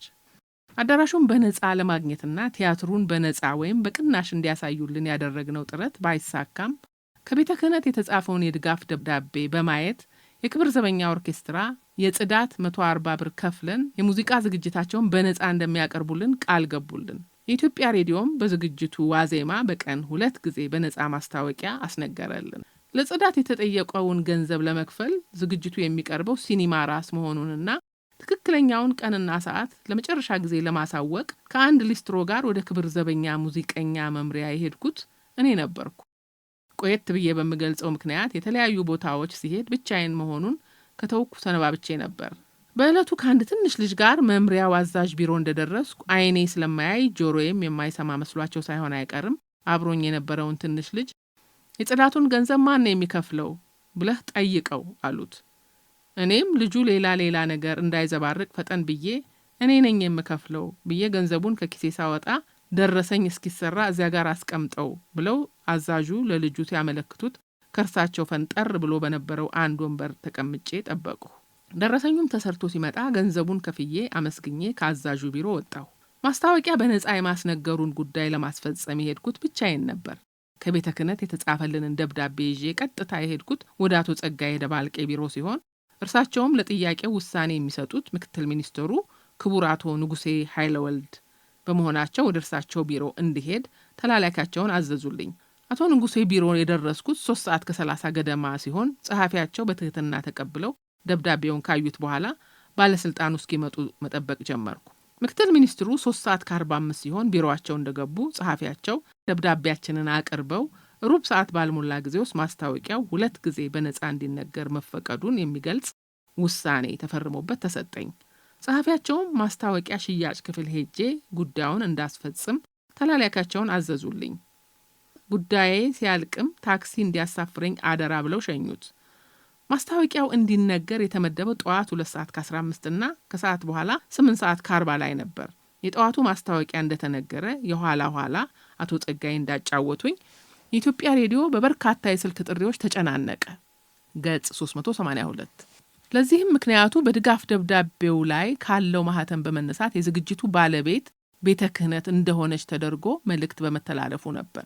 መቼም በወቅቱ የክብር ዘበኛ ኦርኬስትራ በህዝብ ዘንድ ከፍተኛ ተወዳጅነት የነበረው በመሆኑ ከታዳሚው አብዛኛውን ያንን ታሳቢ አድርጎ በአዳራሹ መገኘቱ የሚያስገርም አልነበረም። በዕለቱ እውቅ ድምፃውያኑ እነ ብዙነሽ በቀለ፣ መንበረ በየነ፣ ሰላማዊት የአባቷን ስም ዘነጋሁት፣ ጥላሁን ገሰሰ፣ መሐሙድ አህመድ፣ ተፈራ ካሳ፣ እሳቱ ተሰማና ተዘራ ኃይለ ሚካኤል ልዩ ነበሩ። መቼም የፕሮግራሙ አዘጋጆች ሙዚቃ ወዳዶች በመሆናቸው በዝግጅቱ ከታዳሚውን በላይ ሳንደሰት የቀረን አይመስለኝም። በዚህ መሰናዶ በእውቁ የግል ቲያትር ኩባንያ ባለቤት በአቶ መላኩ አሻግሬ የተዘጋጀው ሽፍንፍን የተባለው ቲያትር ታዳሚዎችን በማዝናናትና ዝግጅታችንንም የተሟላ ለማድረግ ያበረከተው አስተዋጽኦ ቀላል አልነበረም። የዝግጅታችን ዋናው ዓላማ ለማህበራችን ገቢ ለማስገኘት በመሆኑ በዕለቱ ጠቀም ያለ ገንዘብ ስላገኘን ያሰብነውን አሳክተናል ለማለት አይቻልም። ስለሆነም የተገኘውን ገንዘብ አይነ ስውራንን ታሳቢ ላደረገ ማህበራዊ ድጋፍ ለማዋል ከውሳኔ ላይ ደረስን። በዚህ መሰረትም በልመና ኑሯቸውን ለሚገፉ አይነ ስውራን በጀርመን ቤተክርስቲያን ውስጥ ይካሄድ ለነበረው ፕሮግራም አጋርነታችንን አሳየን። ከላይ ለዘረዘርኳቸው ጠቃሚ ተግባራት ጉልህ ተሳትፎ ለማድረግ የቻልኩት ከሁለተኛ ደረጃ መልቀቂያ ፈተና በኋላ የተትረፈረፈን ጊዜ ስለነበረኝ ብቻ ሳይሆን እዚያው ዊንጌት ትምህርት ቤት እንድቆይ ስለተፈቀደልኝም መሆኑ ግልጽ ይመስለኛል። ለክረምት እረፍት ትምህርት ቤቱ ሊዘጋ ጥቂት ሳምንታት ሲቀሩ የትም ልሄድ እንደማልችል በድጋሚ አስተዛዝኜ በጠየቅኩት መሰረት በሚስተር ዊልክስ ፈቃድ የዊንጌት ትምህርት ቤት ቆይታዬ ተራዘመልኝ። በዚህ መነሻም በትምህርት ቤቱ እንዲቆዩ ከተወሰነላቸው 3 ተማሪዎች ጋር 10 ብር ከ50 ሳንቲም ለምግብ እየተሰጠን ኑሮችንን ቀለስን። ይህ አጋጣሚ ገንዘብ እየተሰጠኝ ራሴ ለራሴ መኖር የተለማመድኩበት በመሆኑ ልዩ ትዝታን ጥሎብኝ ያለፈ ይመስለኛል። የሆነ ሆኖ ክረምቱ በርትቶ ድቅድቁ የሐምሌ ጨለማ ባባተ ሰሞን የሁለተኛ ደረጃ መልቀቂያ ፈተና ውጤት ይፋ ሆነ። እዚህ ላይ ልክ አይኔ እንደወጣበት ቀን ሁሉ በህይወቴ እንደ ትልቅ ስኬት የሚቆጠረውን ለሽልማት ቤተ መንግስት የሄድኩበትን ዕለት ለማስታወስ አለመቻሌ በጣም ይገርመኛል። በክረምቱ የእረፍት ጊዜ እንግሊዛውያኑ የዊንጌት ትምህርት ቤት ኃላፊዎች ሀገራቸው ሄደው ስለነበር በአካባቢው የነበረው ከፍተኛ ባለስልጣን የአማርኛ መምህራችን ጋሽ ሰለሞን ነበር። ጋሽ ሰለሞን ውጤታችን እንደደረሰ መጥቶ መውሰድም እንደሚቻል ከሁለተኛ ደረጃ መልቀቂያ ፈተና ጽሕፈት ቤት ስልክ ሲደወልለት እንደ አጋጣሚ እኔ ቢሮ አካባቢ ነበርኩ። የክፍል ጓደኛዬና 12ኛ ክፍልም አብሮኝ ይኖር የነበረው ከእርሱ ጋር ለመጫወት ነበር። ጋሽ ሰለሞን ውጤቱን ለማምጣት ወደ ዩኒቨርሲቲ ሲሄድ እኔና ስዩ